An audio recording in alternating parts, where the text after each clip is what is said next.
Hello friends. Welcome to my YouTube channel CSE tutorials.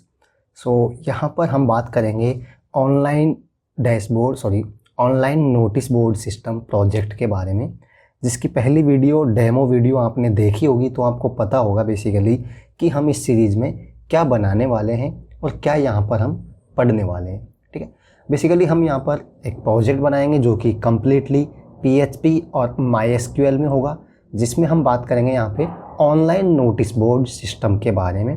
ठीक है, अगर आपने इससे पहले वाली वीडियो जो डेमो वीडियो जिसमें मैंने बताया था सब कुछ कि हम क्या बनाने वाले हैं, तो अगर वो वीडियो आपने नहीं देखी तो मैं आपको पहले बोलूँगा कि आप वो वीडियो जाके देखें, ताकि आपको आइडिया लगे कि हम basically what we are going to create in this series. ठीक है, जो कि आई थिंक 4 to 5 वीडियोज़ की सीरीज़ होगी, जिसमें हम कंप्लीट उसको फ्रॉम द बिगनिंग हम बिल्कुल बेसिक से यहाँ पे स्टेप बाय स्टेप उसको बनाते हुए आपको समझाते हुए चलेंगे।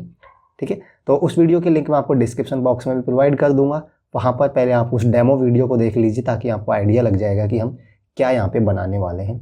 ऑलराइट, अब मैं स्टार्ट करता हूँ। यहाँ पे बिल्कुल बिगनिंग से मैं आपको बताऊँगा हम इस प्रोजेक्ट को यहाँ पे बनाएंगे। तो सबसे पहले आपको क्या करना है, सबसे पहले आपको यहाँ पे जैम्प सर्वर की नीड होगी, क्योंकि आपको पता है कि हम PHP का कोई भी कोड रन करवाते तो कोई एक लोकल सर्वर हमें चाहिए। तो हम यहाँ पे मेनली जो मोस्टली यूज सर्वर है वो है यहाँ पे जैम्प सर्वर। तो मैं जैम्प सर्वर को यहाँ पे स्टार्ट कर लूँगा। अब देख सकते हैं जैम्प सर्वर यहाँ पे ऑन हो चुका है। नाउ अब हम क्या करना होगा, हमें ऑफ कोर्स एक फ़ोल्डर हम जो क्रिएट करना होगा, जो कि हमें हमारा जो जैम्प फोल्डर है जहाँ पे हमने जैम्प इंस्टॉल किया हुआ है, उसमें जाके हमें htdocs में यहाँ पे हमारा प्रोजेक्ट का फ़ोल्डर बनाना होगा। ठीक है, तो मैं यहाँ पे एक फ़ोल्डर बना लेता हूँ, जो कि हमारा फ़ोल्डर होने वाला है यहाँ पे ऑनलाइन नोटिस बोर्ड सिस्टम।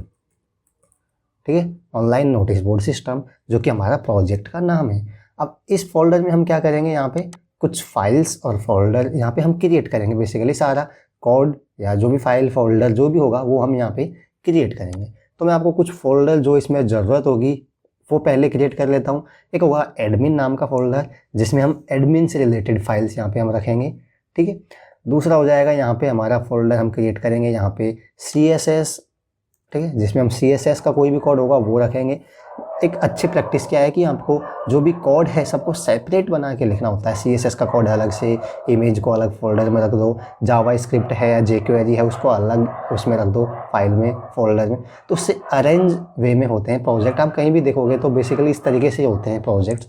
ठीक है, तो CSS। अब मैं यहाँ पे एक फ़ोल्डर बना दूंगा इमेज। वैसे इमेज की ज़्यादा हमारे फोल्डर में ज़रूरत है नहीं, बट अगर कोई इमेज की नीड होगी तो हम यहाँ पर इस फोल्डर में यहाँ पे इमेजेज नाम के फोल्डर में इमेज को रखेंगे।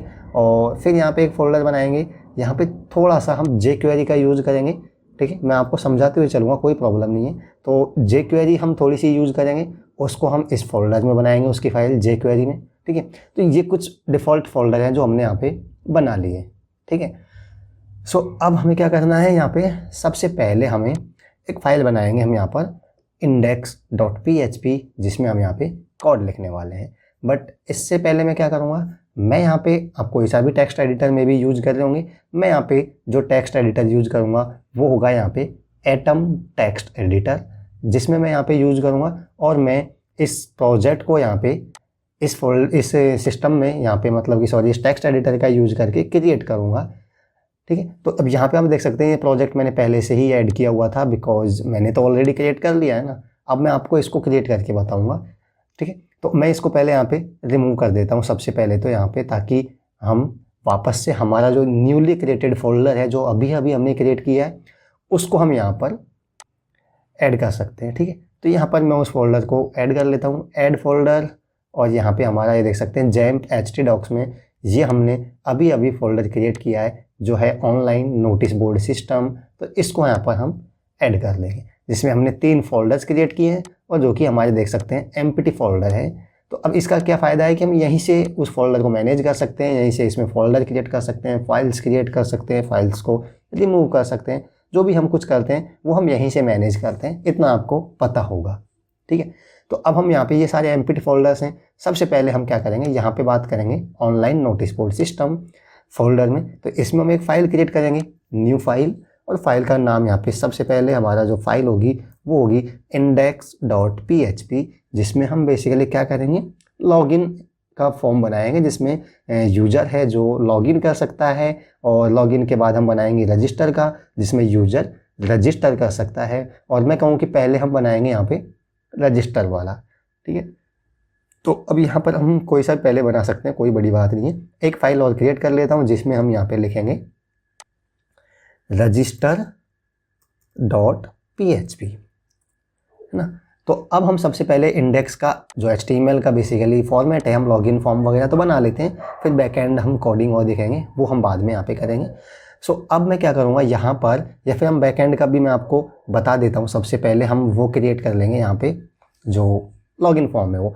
अब लॉगिन फॉर्म बेसिकली हम क्या करेंगे, यहाँ पे हम लॉगिन फॉर्म में यहाँ पे थोड़ा बहुत हम बूटस्ट्रैप का यूज़ करेंगे। आपको पता है कि बूटस्ट्रैप का तो यूज़ होगा ही। बूटस्ट्रैप में हम रेस्पॉन्सिव, ताकि हम अच्छी डिजाइनिंग कर सकें, अच्छा फॉर्म क्रिएट कर सकें ठीक ठाक। सो अब मुझे क्या करना होगा, यहाँ पे सबसे पहले बूटस्ट्रैप मुझे अगर करना है तो मुझे बूटस्ट्रैप को यहाँ पर ऐड करना होगा। बूटस्ट्रैप को आप अगर ऑफलाइन यूज़ करना चाहते हैं तो उसको आपको डाउनलोड करना होगा, उस फाइल्स को यहाँ पे इंक्लूड करना होगा। सबसे पहले मैं स्टार्ट करता हूँ HTML से। ये मेरा HTML का बेसिक बॉयलर प्लेट हो गई। अब यहाँ पे हम टाइटल कुछ लिख सकते हैं इसका, जो भी title, let's say online notice board system, ठीक है, ऑनलाइन नोटिस बोर्ड सिस्टम। और इसको मैं भी कैपिटल बना देता हूँ और ओ को भी कैपिटल बना देता हूँ। अब यहाँ पे हम बात करते हैं बॉडी पार्ट में लिखेंगे, या फिर बॉडी पार्ट से पहले हम करेंगे, हमें क्या करना है, जो भी हमारी CSS फाइल होगी ना उसको इंक्लूड करना होगा। तो CSS, हम इस CSS फोल्डर के अंदर फाइल क्रिएट करेंगे। तो मैं यहाँ पे न्यू फाइल बनाऊंगा और एक फाइल मैं यहाँ पे बना दूंगा, लेट्स से style.css, है ना। तो ये फाइल है style.css, जो कि हमारी यहाँ पे CSS फोल्डर के अंदर आप देख सकते हैं इधर स्ट्रक्चर। तो इसमें हम CSS का कोड लिखेंगे। तो हमें हमारे CSS के कोड को यहाँ पे अप्लाई करने के लिए बेसिकली हमें क्या करना होगा, हमें उसको इंक्लूड करना होगा।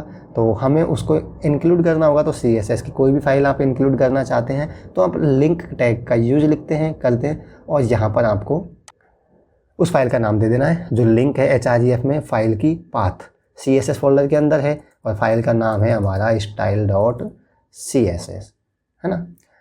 तो ये बेसिकली ब्यूटी है इस टेक्स्ट एडिटर की। आप जैसे लिंक टाइप करते हुए टैब प्रेस करेंगे तो ऑटोमेटिक वो ले लेगा यहाँ पे। That's why I am using this text editor. You may use any other text editor that you want and you are comfortable in, है ना। सो अब हमने क्या किया, यहाँ पे CSS ऐड कर लिया है। तो मैं यहाँ पे लिख भी सकता हूँ लेट्स से CSS फाइल्स, और मैं इसको कॉमेंट में डाल देता हूँ ताकि हमें बाद में पता चले कि बेसिकली ये एक CSS की फाइल है ना। अब मैं यहाँ पे सबसे पहले क्या करता हूँ, यहाँ पे मैं हेडर, हमारा जो हेडर सेक्शन है, सबसे पहले हेड मतलब कि जो हम हेडर बनाएंगे ऊपर हेडिंग, वो यहाँ पे क्रिएट करते हैं। तो हम हेडिंग क्रिएट करेंगे तो यहाँ पे मैं लिख देता हूँ let's say header section code start here. मतलब जो हेडर सेक्शन हम ऊपर हेड बनाएंगे, हेडर, उसका कोड यहाँ पे हम स्टार्ट करेंगे। तो हम अब क्या करेंगे, यहाँ पे सबसे पहले मैं एक डिव टैग बनाऊंगा यहाँ पे, और डिव टैग में मैं क्या करूँगा, ये सब बूटस्ट्रैप का है। इसमें एक रो क्रिएट करूँगा, और रो के अंदर फिर मैं क्या करूँगा, अगेन मैं यहाँ पे कुछ कॉलम क्रिएट करूँगा, ठीक है। जैसे कॉलम कॉल MD4, और ये कॉलम मैंने क्रिएट कर दिया है।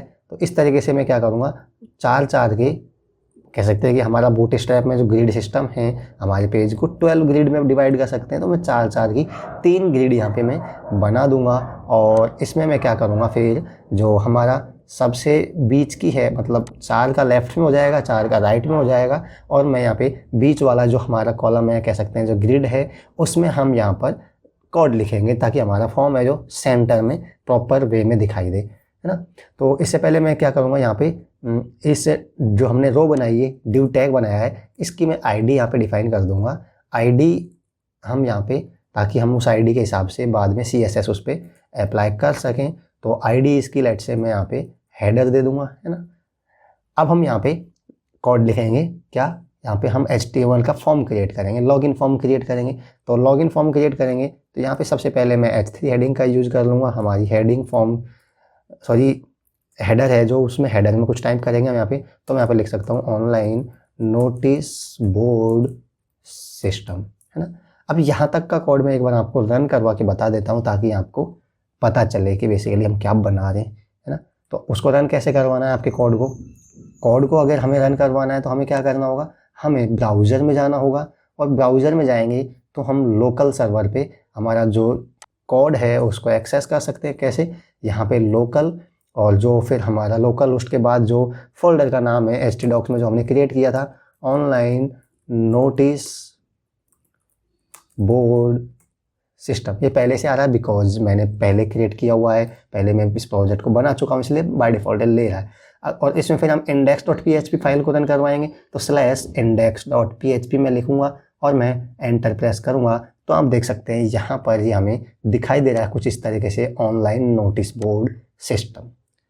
तो अब ये सही प्रॉपर क्यों नहीं दिखाई दे रहा, हमने तो यहाँ पे रोज कॉलम बनाई थी हमने, हमारे हिसाब से तो ये बीच में दिखाई देना चाहिए, तो ये इसलिए दिखाई नहीं दे रहा है क्योंकि ये बूटस्ट्रैप का कोड है, बट हमने अभी तक यहाँ पर बूटस्ट्रैप को अभी हमने यूज नहीं किया है। तो अब बूटस्ट्रैप को हमें यहाँ पे यूज करना है, तो इसके लिए क्या करना पड़ेगा, मुझे यहाँ पे बूटस्ट्रैप अप्लाई करना पड़ेगा। तो बूटस्ट्रैप अप्लाई करेंगे, तो अगर आप ऑनलाइन भी बूटस्ट्रैप अप्लाई कर सकते हैं और ऑफलाइन आप बूटस्ट्रैप को डाउनलोड करके वो भी आप यूज़ कर सकते हैं। मेरे पास पहले से डाउनलोडेड फाइल है बूटस्ट्रैप की, वो मैं आपको इस वीडियो के नीचे डिस्क्रिप्शन बॉक्स में प्रोवाइड कर दूंगा, या फिर आप खुद भी वहाँ पे अपनी साइट से जाके, मतलब कि वेबसाइट पे जाके बूटस्ट्रैप की, वहाँ से आप बूटस्ट्रैप को डाउनलोड कर सकते हैं। सो मैं क्या करूँगा, जो मैंने प्रोजेक्ट बना रखा है, यहाँ से ये बूटस्ट्रैप का फोल्डर है जो मैंने डाउनलोड किया हुआ था, इसको मैं डायरेक्टली यूज़ कर लूँगा ताकि हम ऑफलाइन हम बूटस्ट्रैप को यूज़ कर सकें। तो इसको मैं क्या करूँगा, हमारा जो फोल्डर है ऑनलाइन नोटिस बोर्ड सिस्टम, यहाँ पर मैं इसको पेस्ट कर दूँगा। मैं बता रहा हूँ कि इस फाइल को मैं यहाँ पर आपको प्रोवाइड कर दूँगा, इस वीडियो के डिस्क्रिप्शन बॉक्स में प्रोवाइड कर दूँगा बूटस्ट्रैप की फ़ाइल, जो कि आप यहाँ पर डाउनलोड करके बना सकते हैं। और हाँ, जब ये प्रोजेक्ट पूरा कंप्लीट बन जाएगा तब मैं आपको इसका कंप्लीट सोर्स कोड भी प्रोवाइड कर दूँगा, और सोर्स कोड आपको इस वीडियो के नीचे, या कह सकता हूँ इस सीरीज़ में जितनी भी वीडियो बनेंगी उन सारी वीडियो के डिस्क्रिप्शन बॉक्स में मैं सोर्स कोड डाउनलोड करने की लिंक मैं यहाँ पे प्रोवाइड कर दूंगा। बट मैं ये पूरा प्रोजेक्ट कंप्लीट होने के बाद ही सोर्स कोड को प्रोवाइड करूँगा, तब तक आपको खुद से बनाना है। तो उसके लिए आपको ज़रूरत पड़ेगी बूटस्ट्रैप फोल्डर की, या कह सकते हैं फाइल्स की, जो मैं इस वीडियो के नीचे डिस्क्रिप्शन बॉक्स में प्रोवाइड कर दूँगा। अब हमने क्या किया, ये बूटस्ट्रैप डाउनलोड कर लिया था, ऑफलाइन फाइल्स हैं, और इसमें बूटस्ट्रैप की हमारी फाइल्स हैं। हमें क्या करना है, इस बूटस्ट्रैप फाइल्स को अगेन हमारे कोड में यूज करना है। तो हम कोड में कैसे यूज करेंगे, कोड में यूज करेंगे तो हमें क्या करना है, इन फाइल्स को इसमें यहाँ पे लिंक करना होगा। तो हमें अगर फाइल्स को यहाँ पे लिंक करना है तो हमें क्या करना होगा यहाँ पे, तो अब मुझे क्या करना है, उस बूटस्ट्रैप को यहाँ पे लिंक करना है। तो जैसे हमने CSS की फ़ाइल यहाँ पे ये लिंक की थी, इसी तरीके से हम यहाँ पर बूटस्ट्रैप फाइल को लिंक कर लेंगे। तो मैं यहाँ पे लिख देता हूँ कि ये यहाँ पे हमारी बूटस्ट्रैप फाइल से, ताकि हमें फ्यूचर में प्रॉब्लम आए, कोई भी हम समझने में दिक्कत ना आए, हमें पता चल जाए कि ये कोड, ये फाइल है जो बूटस्ट्रैप की फ़ाइल है। अब हमें क्या करना हो, बूटस्ट्रैप में बेसिकली हमें यहाँ पे कुछ फाइल्स होती हैं वो इंक्लूड करनी होंगी। यहाँ पे 2 या 3 फाइल होती है, वो आपको यहाँ पे इंक्लूड करनी है। तो मैं क्या कर रहा हूँ, मैं यहाँ पे आपको टाइप करके बता देता हूँ। मैं चाह रहा था कि मैं डायरेक्ट कॉपी कर लूँ, बट मुझे क्या करना है, यहाँ पे सबसे पहली फाइल होगी जो होगी CSS की। तो CSS हमें फाइल लिंक करना है, तो फिर लिंक टैग का यूज़ करेंगे। और यहाँ पे आपको पाथ में क्या प्रोवाइड करना है, पाथ में जो बूटस्ट्रैप फोल्डर के अंदर फाइल्स हैं वो आपको यहाँ पे प्रोवाइड करना है। तो यहाँ पे मैं इसको अगर यहाँ पे मैं दूँ तो इसकी टाइप क्या हो जाएगी, यहाँ पे सबसे पहले मैं टाइप भी लिख देता हूँ। लेट्स से टाइप हो जाएगी इसकी टेक्स्ट और CSS, और यहाँ पे लिंक अब मैं उसकी प्रोवाइड कर दूंगा। तो इसके लिंक क्या है, हमारी बूटस्ट्रैप फोल्डर है हमारा, उसके मैं आपको बता देता हूँ कि बूटस्ट्रैप 4.4.1 जो बूटस्ट्रैप फोल्डर का नाम है, अभी हमने डाउनलोड किया था, वहाँ पे कॉपी पेस्ट किया था, और उसके अंदर CSS फोल्डर है, और उस CSS फोल्डर के अंदर यहाँ पे बेसिकली बूटस्ट्रैप .min.css फाइल है, वो यहाँ पे हमें इंक्लूड करनी होगी। ठीक है, तो वो मैंने यहाँ पे इंक्लूड कर दिया। मैं आपको बता देता हूँ एक बार, हमने कौन सी फाइल को यहाँ पे इंक्लूड किया है। हमने बेसिकली यहाँ पे जो बूटस्ट्रैप फोल्डर है इसके अंदर CSS के अंदर ये फाइल है, यहाँ पे आप देख सकते हैं बूटस्ट्रैप min.css, जो भी हमने कौन सी फाइल है वो हमने इंक्लूड की है बेसिकली। आप देख सकते हैं बूटस्ट्रैप के अंदर CSS के अंदर बूटस्ट्रैप min.css, तो ये फाइल हमने यहाँ पे बूटस्ट्रैप min.css ये फाइल है हमने वो यहाँ पे इंक्लूड की है। तो हमने बूटस्ट्रैप की फाइल इंक्लूड कर ली। इसी तरीके से जावास्क्रिप्ट की कुछ फाइल्स हैं वो हमें यहाँ पे इंक्लूड करनी है, तो उनको हम कैसे इंक्लूड करेंगे। ये तो हो गई बूटस्ट्रैप की CSS फाइल। अब बूटस्ट्रैप की इसी तरीके से हमें अगर जावास्क्रिप्ट की फाइल यहाँ पे लिंक करनी है तो हमें क्या करना होगा, जावास्क्रिप्ट की फाइल स्क्रिप्ट टैग्स के द्वारा हम यूज़ करते हैं, ठीक है। और यहाँ पे हमें उसका लिंक देना होगा सोर्स में, तो लिंक मैं इसी को कॉपी कर लेता हूँ। इसका लिंक क्या होने वाला है, यहाँ पे इसका लिंक होने वाला है बेसिकली बूटस्ट्रैप फोल्डर के अंदर हमारा CSS की जगह JS कर देंगे और कुछ फाइल्स होंगी, तो मैंने वो यहाँ पे कॉपी कर लिया है और मैं इसको कॉपी करके यहाँ पे पाथ है जो यहाँ पे प्रोवाइड कर दूंगा बूटस्ट्रैप के अंदर। अब CSS की जगह अब के बाद JS फोल्डर है उसके अंदर जाना है और उसके अंदर हमारी कुछ यहाँ पे JS जावास्क्रिप्ट की फाइल है जो हमें यहाँ पे इंक्लूड करनी है, जो कौन सी फाइल होगी, bootstrap.min.js, ठीक है। तो हमने क्या किया बेसिकली, बूटस्ट्रैप को इस तरीके से ऑफलाइन यूज करते हैं। बूटस्ट्रैप को यूज़ करना है, सबसे पहले उसको डाउनलोड करना है। डाउनलोड करने के बाद आपको जो दो फाइल्स हैं बेसिकली bootstrap.min.css और bootstrap.min.js जावास्क्रिप्ट की CSS की फाइल, उन दोनों को आपको यहाँ पर इंक्लूड करना है। तो अब हमने यहाँ पे इंक्लूड कर लिया उन दोनों फाइल्स को, मतलब कि अब हमारा बूटस्ट्रैप यहाँ पे वर्क करना चाहिए। तो मैं इसको एक बार रिफ्रेश करता हूँ तो आप देख सकते हैं इसका स्टाइल अपने आप चेंज हो चुका है। हमने कुछ नहीं किया, हमने जस्ट बूटस्ट्रैप को अप्लाई किया तो आप देख सकते हैं ये ऑटोमेटिक चेंज हो गया है, ये सेंटर में आ चुका है। मतलब कि वो ग्रिड सिस्टम था बूटस्ट्रैप में, वो यहाँ पे काम करने लग गया। मतलब कि बूटस्ट्रैप हमारा प्रॉपर तरीके से यहाँ पे काम कर रहा है। तो बूटस्ट्रैप हमने यहाँ पे इंक्लूड कर लिया, बूटस्ट्रैप हमने अप्लाई कर दिया है, तभी ये यहाँ पे सेंटर में इस तरीके से हमारा कुछ दिखाई दे रहा है। तो अब हमने क्या किया, यहाँ पे हेडर बना दिया। बेसिकली हेडर में हमने यहाँ पे H3 टैग का यूज करके हमने हेडिंग में वो दे दिया कि online notice board system. But अब ये हेडिंग का हम बेसिकली क्या करना चाहते हैं, इसको कुछ स्टाइलिंग करना चाहते हैं, इसका कुछ बैकग्राउंड वगैरह हम चेंज करना चाहते हैं। तो वो कैसे चेंज करेंगे। अब जो ये रो है उसकी आईडी हमने क्या दी है, हेडर आईडी दी है। तो अब हम क्या करेंगे बेसिकली, इस हेडर आईडी पे हम यहाँ पर CSS कोड है हमारा वो अप्लाई करेंगे और CSS की फाइल हमने पहले से इंक्लूड कर रखी है। तो अब मुझे यहाँ पे जो हेडिंग है हमारी हेडर, इसका कुछ CSS कोड लिखना है। लेट्स से मैं इसका बैकग्राउंड कलर है वो मैं चेंज करना चाहूँगा, तो मैं यहाँ पे इसका बैकग्राउंड कलर 555 और 555 जो भी ये कलर है मैं इसको यहाँ पे अप्लाई करूँगा। और यहाँ पर इसका जो टेक्स्ट कलर है, मतलब कह सकते हैं हाँ फॉन्ट कलर है, उसको मैं वाइट कर लूँगा। और यहाँ पे मैं इतना करके आपको एक बार सेव करके और रिफ्रेश कराता हूँ कि इसमें क्या चेंजेस होते हैं। इसमें अभी कोई चेंज नहीं हुआ, तो इसमें चेंजेस क्यों नहीं हो रहे वो एक बार हम देख लेते हैं। क्योंकि हेडर यहाँ पे है हमारा, ठीक है, और हेडर style.css फाइल का नाम है जो हमने यहाँ पे इंक्लूड कर लिया होगा। स्टाइल शीट href में हो गया CSS style.css।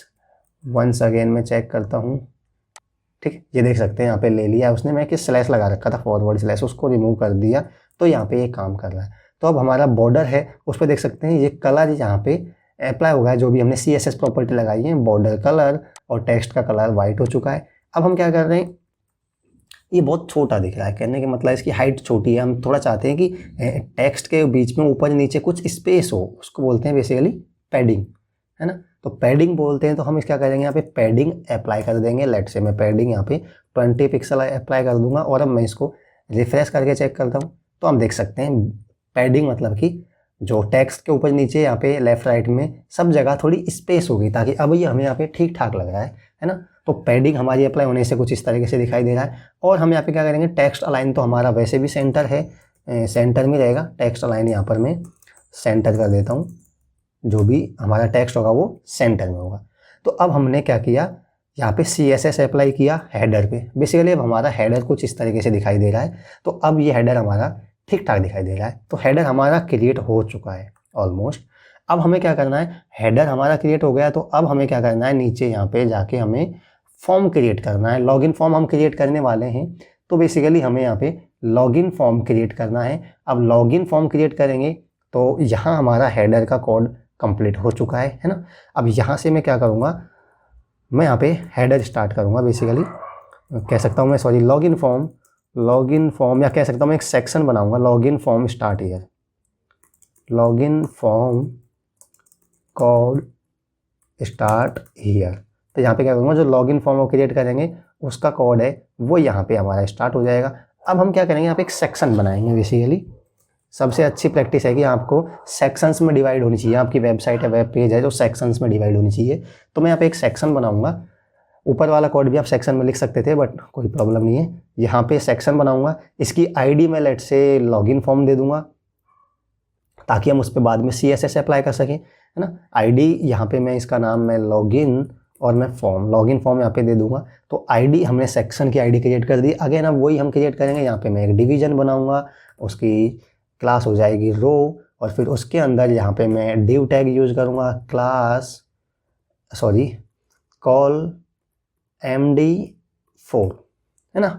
सो ये मैंने यूज किया। तो अभी मैं आपको सब चीज़ें सिखाते हुए चल रहा हूँ, इसलिए मैं कुछ कोड अलग तरीके से भी कर रहा हूँ कई जगह।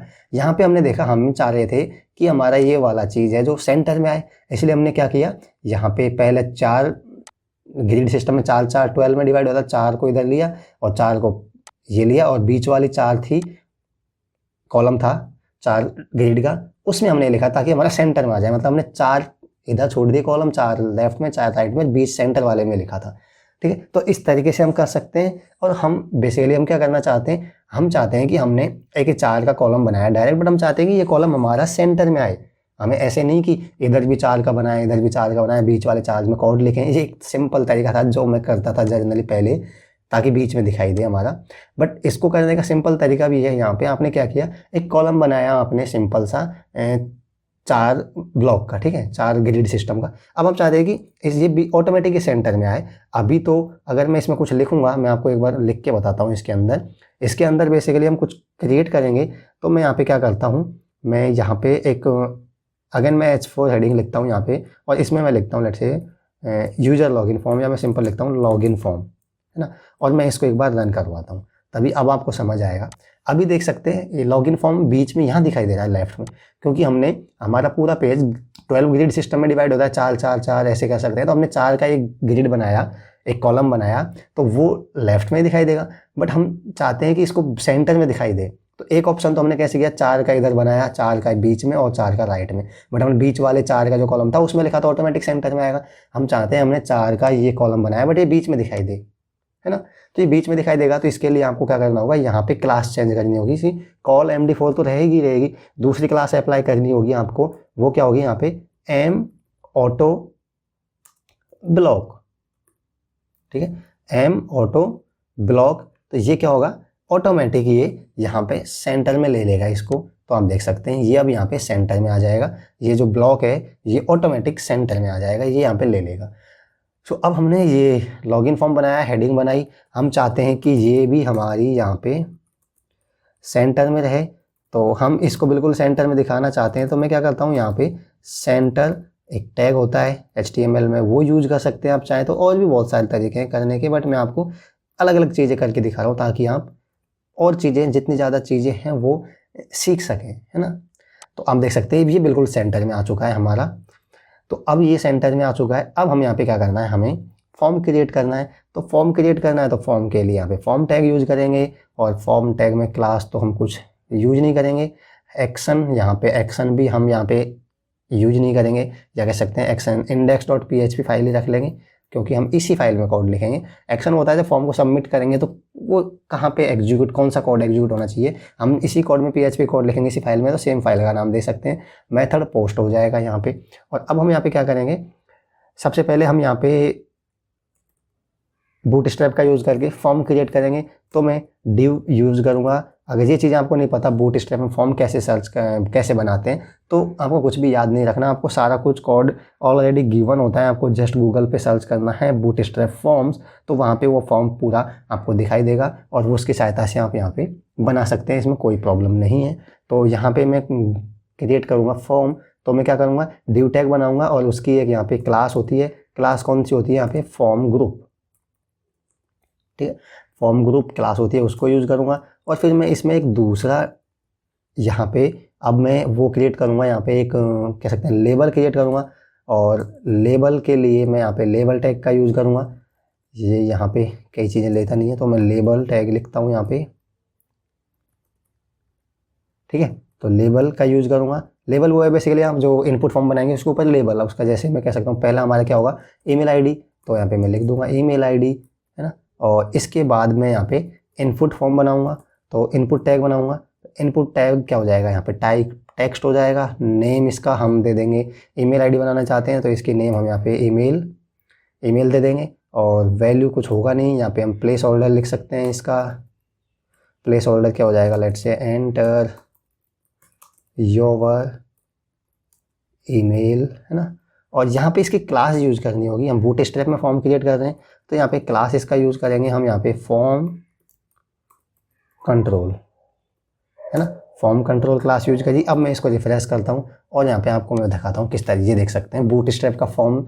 यहाँ पे एक ईमेल आईडी के लिए बॉक्स हमने क्रिएट किया जो काफ़ी अच्छा दिखाई दे रहा है क्योंकि हमने बूटस्ट्रैप का यूज़ करके यहाँ पे क्रिएट किया है। ये हो जाएगा हमारा लेबल वाला टैग है जो यहाँ पे दिखाई देगा। ये हमारा इनपुट बॉक्स है ईमेल आईडी के लिए, वो दिखाई दे रहा है। सेम इसी तरीके से मैं इसको कॉपी कर लूँगा, इसको ड्यू टैग को, और इसको मैं कॉपी करके यहाँ पे पासवर्ड के लिए भी इसी तरीके से मैं एक इनपुट फॉर्म बना लूँगा। इसका लेबल मैं चेंज कर दूँगा, ईमेल आईडी की जगह यहाँ पे हो जाएगा पासवर्ड, है ना। और पासवर्ड में यहाँ पे इसका टाइप हो जाएगा, इनपुट फील्ड का टाइप क्या हो जाएगा, पासवर्ड हो जाएगा क्योंकि पासवर्ड टाइप का होने वाला है। ईमेल नेम में हम इसको पासवर्ड रख लेंगे क्योंकि ये नेम कहाँ यूज आता है, एट्रीब्यूट ये यूज आता है बेसिकली हम जब PHP में यूज़ करेंगे, इनको डेटाबेस में सेव करेंगे तो वहाँ पे इसको एक्सेस करने के लिए इसकी वैल्यू आप नेम का यूज करते हैं इसका। तो नेम यहाँ पे हो जाएगा पासवर्ड, और प्लेस होल्डर में हम लिख सकते हैं एंटर योर पासवर्ड, ऑलराइट। तो यहाँ पे एंटर योर पासवर्ड। अब मुझे क्या करना है, एक लास्ट में बटन क्रिएट करना है ना। तो सबमिट बटन मुझे क्रिएट करना है, तो यहाँ पे मैं बटन क्रिएट कर दूंगा। इसका टाइप क्या हो जाएगा, टाइप इसका हो जाएगा सबमिट। फॉर्म सबमिट कर रहे हैं तो इसका टाइप बेसिकली सबमिट हो जाएगा। नेम इसका हम यहाँ पे लॉगिन दे सकते हैं क्योंकि हम लॉगिन फॉर्म बना रहे हैं, नेम लॉगिन हो जाएगा। और इसमें आप क्या दिखाई शो करवाना चाहेंगे, इस बटन के ऊपर जो टेक्स्ट है वो बटन यहाँ पे लिख देंगे लॉगिन, और इसकी क्लास हम यूज़ कर लेंगे। बेसिकली मैं अभी शुरू में धीरे धीरे बता रहा हूँ ताकि आपको सब समझते हुए चले आप। मैं जल्दी जल्दी बना सकता हूँ बट मैं चाहता हूँ कि आपको समझाते हुए चलूँ, ठीक है। इसलिए हम शुरू में धीरे धीरे लिख रहे हैं यहाँ पे। एक बार आपका बेसिक स्ट्रक्चर बन जाएगा फिर आपको कॉपी पेस्ट करके हम चीज़ें मैनेज कर सकते हैं। तो इसका बटन अब यहाँ पे मैं इसको सेव करके रिफ्रेश करता हूँ। सबसे पहले तो आप देख सकते हैं यहाँ पे ईमेल आईडी बन चुका है, पासवर्ड के लिए आ चुका है और एक बटन बन चुका है। बट बटन अभी CSS मतलब सिंपल नॉर्मल बटन है। हम चाहते हैं इस पर बूटस्ट्रैप अप्लाई हो ताकि एक अच्छा बटन दिखे। तो हम यहाँ पे क्या करेंगे, इसकी क्लास लिखनी होगी। मैं एक क्लास होती है बटन। अगेन आपको बटन्स आपको क्रिएट करने हैं, उनके बारे में पढ़ना है तो आपको कुछ भी याद नहीं रखना। जस्ट आपको क्या करना है, गूगल ओपन करना है, आपको लिखना है बटन्स इन बूटस्ट्रैप या बूटस्ट्रैप बटन सर्च करेंगे और यहाँ पे बूटस्ट्रैप की साइट ओपन हो जाएगी। आप देखेंगे वहाँ पे बटन्स के काफ़ी सारे कोड आपको दिखाई देंगे। आप जो भी बटन चाहते हैं वो सिंपल वो कोड कॉपी करके यहाँ पे पेस्ट कर सकते हैं और आप इस तरीके से यूज कर सकते हैं, ठीक है। आपको कुछ भी याद नहीं रखना है, सब कुछ गूगल याद रख लेगा आपको। एक तरीके से ओपन बुक की तरह आपको सारा कोड अवेलेबल है। आप वहाँ देखो, आपको ये आना चाहिए कि आप अप्लाई कैसे करें, ठीक है। तो ये बटन इस तरीके से क्रिएट करते हैं बटन, और इसकी क्लास में यूज कर लूँगा लेट्स से बटन प्राइमरी, है ना। तो यहाँ पे देखेंगे इस पर अप्लाई हो चुका है बूटस्ट्रैप। तो इस तरीके से हमारा लॉगिन फॉर्म यहाँ पे काफ़ी ठीक ठाक यहाँ पे दिखाई दे रहा है ना। अब हम चाहते हैं यहाँ पे कि हमारा ये जो सेक्शन है ये अभी यहाँ पे दिखाई दे रहा है, इसमें स्पेस नहीं है काफ़ी, बिल्कुल इसके टच दिखाई दे रहा है। हम थोड़ा चाहते हैं नीचे आए, तो अगेन वही पैडिंग वाला कॉन्सेप्ट हम यहाँ पे यूज़ कर सकते हैं। तो हमने जो यहाँ पे हमारा लॉगिन फॉर्म बनाया है, हमने सेक्शन बनाया था, उसकी हमने आईडी क्या दी है यहाँ पे ये हमने आईडी देख सकते हैं आप, यहाँ पे जो लॉगिन फॉर्म आईडी दी है। तो हम क्या करेंगे बेसिकली इस पर CSS अप्लाई करते हैं ताकि हम उसको थोड़ा और डेकोरेट कर सकें। तो यहाँ पे हम क्या करेंगे, इस पर CSS अप्लाई कर देंगे। तो CSS में क्या करना है, सिंपल आपको पैडिंग ही देना है हमें तो। और पैडिंग में भी मैं कह सकता हूँ कि आपको पैडिंग टॉप देना है।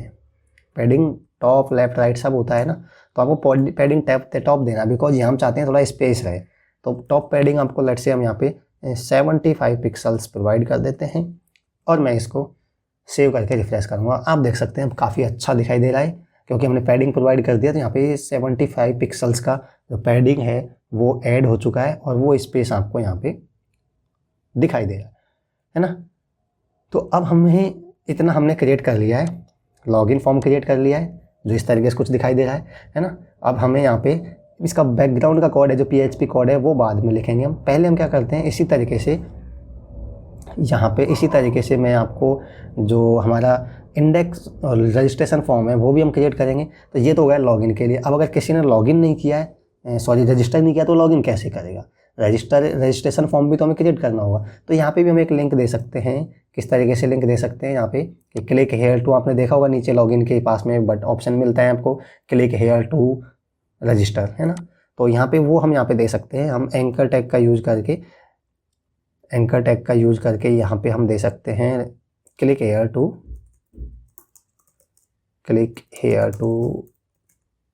रजिस्टर, है ना। और यहाँ पे हम जो उसका पाथ देंगे वो देंगे रजिस्टर फाइल का, जो हमने कोड बनाया है register.php, है ना, register.php, ताकि इस लिंक पे क्लिक करें तो जिसने रजिस्ट्रेशन नहीं किया है वो रजिस्ट्रेशन कर सकता है।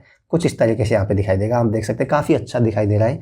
यहाँ पे लॉगिन करेगा जिसने, अगर जिसने पहले से रजिस्ट्रेशन किया हुआ है वो अपनी ID पासवर्ड डाल के लॉगिन कर सकता है, और जिसने रजिस्टर नहीं किया है वो यहाँ पे क्लिक हेयर टू रजिस्टर पे क्लिक करेगा। तो जो register.php हम जिसमें रजिस्ट्रेशन फॉर्म बनाएंगे अभी, वो यहाँ पे ओपन हो जाएगी। अभी मैं इस पर क्लिक करता हूँ तो आप देख सकते हैं ऊपर ये register.php में जाएगा, बट यहाँ पे ब्लैंक दिखाई दे रहा है बिकॉज हमने इसमें अभी कोई कोड नहीं लिखा है। तो हमारा जो ये कोड कंप्लीट हो चुका है बेसिकली हमारा index.php का, या हम कह सकते हैं लॉगिन का। सिर्फ हमने अभी डिज़ाइन तैयार किया है, फॉर्म तैयार किया है, अभी इसकी बैकग्राउंड कोडिंग हमने नहीं की है कि हम जैसे लॉगिन करेंगे तो उसमें लॉगिन होना चाहिए, डेटाबेस से ID पासवर्ड चेक करना चाहिए, करेक्ट ID पासवर्ड है तो ही लॉगिन होना चाहिए, अदरवाइज मैसेज देना चाहिए कि please enter correct email ID password, जो भी है वो सब कुछ करेंगे। बट पहले हम ये एक बार बेसिक स्ट्रक्चर तैयार कर रहे हैं। इसी तरीके से रजिस्ट्रेशन में अगर हम रजिस्ट्रेशन करेंगे तो उसका जो डिटेल्स हैं यूजर की वो डेटाबेस में सेव होंगी, वो सब कुछ करेंगे। बट हम पहले एक फॉर्म क्रिएट कर लेते हैं ताकि हमारा जो मेजर पार्ट कंप्लीट हो जाए, बाद में हमारा वही पार्ट बचेगा जिसमें हम बैकग्राउंड जो बैक एंड कोडिंग होती है वो यहाँ पे करेंगे। तो अब मुझे क्या करना है, register.php सेम इसी तरीके से मुझे यूज करना है, यही कोड रहने वाला है ऑलमोस्ट। तो मैं इसको कॉपी पेस्ट कर लूँगा। मैं यहाँ पे कॉपी पेस्ट कर रहा हूँ। अभी आगे हम ऐसी चीज़ देखेंगे, आपको कॉपी पेस्ट नहीं करना, आपको एक सेक्शन को आपको अगर रिफ्रेश करना है, बाकी पूरे पेज को रिफ्रेश नहीं करना है, जो कोड है बार बार ना लिखना पड़े जिस तरीके से हम अभी कॉपी किया है हमने रजिस्टर के लिए। तो ये सारी चीज़ें हम आगे देखेंगे, इसको हम कैसे अवॉइड कर सकते हैं, है ना।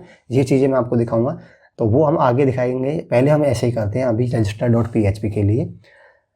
सो अब यहाँ पे हमारा क्या हो जाएगा, मैं इसको सेव करूँगा और रिफ्रेश करूँगा तो देख सकते हैं यहाँ पे हमारा वही कोड दिखाई दे रहा है क्योंकि हमने same as it is code copy कर लिया है। बट इसको हम यहाँ पे कुछ चेंज कर लेते हैं इसमें।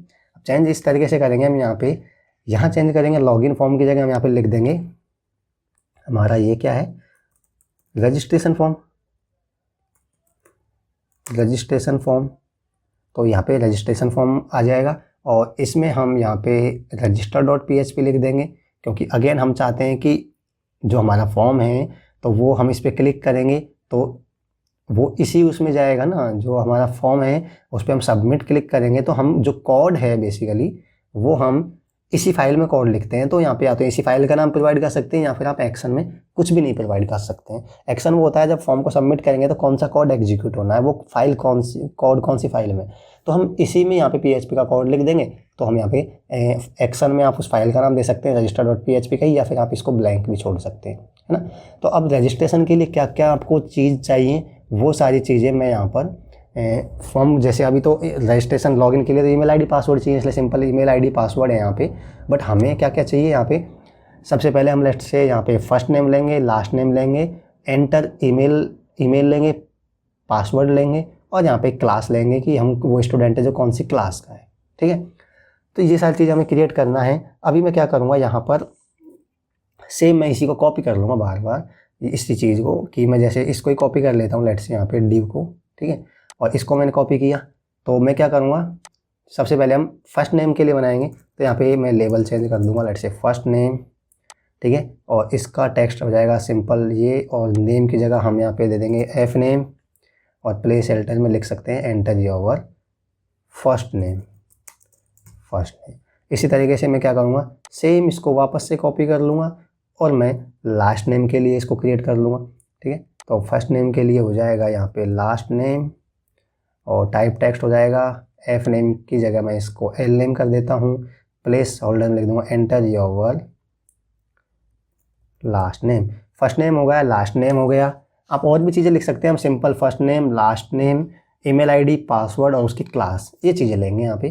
तो फर्स्ट नेम हो गया, लास्ट नेम हो गया, ईमेल आईडी के लिए हो ही गया यहाँ पे, है ना, और पासवर्ड के लिए भी हो चुका है। और एक और यहाँ पे मैं लास्ट में बना लूँगा क्लास के लिए कि एंटर योर क्लास। बेसिकली हम क्या करना चाह रहे हैं, यहाँ पे जो स्टूडेंट होगा उसकी कोई क्लास होगी, कौन सी क्लास में है वो हम नोटिस बोर्ड में करना चाह रहे हैं। तो हम ये देखेंगे कौन सी क्लास को नोटिस भेजना है ना, क्लास 5th को, क्लास 8, 12th, कौन सी क्लास को नोटिस भेजना है। तो वो हम पहले जो रजिस्ट्रेशन करेगा, स्टूडेंट कह सकते हैं, यूज़र कह सकते हैं, वो बेसिकली क्या करेगा, यहाँ पर सेलेक्ट करेगा अपनी क्लास रजिस्ट्रेशन के टाइम पे।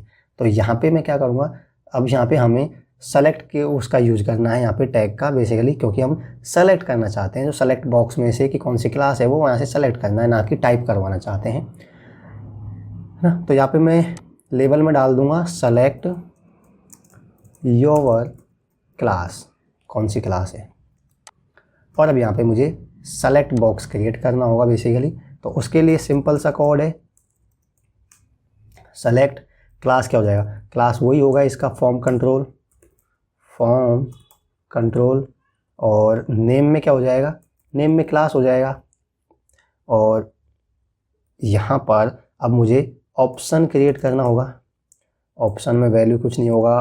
और यहाँ पे ये सब चीज़ें आपको आती होंगी, है ना, बेसिक CSS HTML है ये, तो ये चीज़ें आपको आती होगी। इसी तरीके से मैं यहाँ पे ऑप्शन और लेट से मैं क्लास कोई सी भी क्लास ले सकते हैं, मैं 8 to 12 लेता हूँ यहाँ पे, 8, 9, 12। आप सारी क्लास भी प्रोवाइड कर सकते हैं, हमें समझने के पर्पज़ से हम ज़्यादा क्लास नहीं बनाना चाह रहे हैं। 8, 9, 10th, 11 और 12th, इनके लिए मैं यहाँ पे ले लेता हूँ 8, 9, 10, 11 एंड 12th।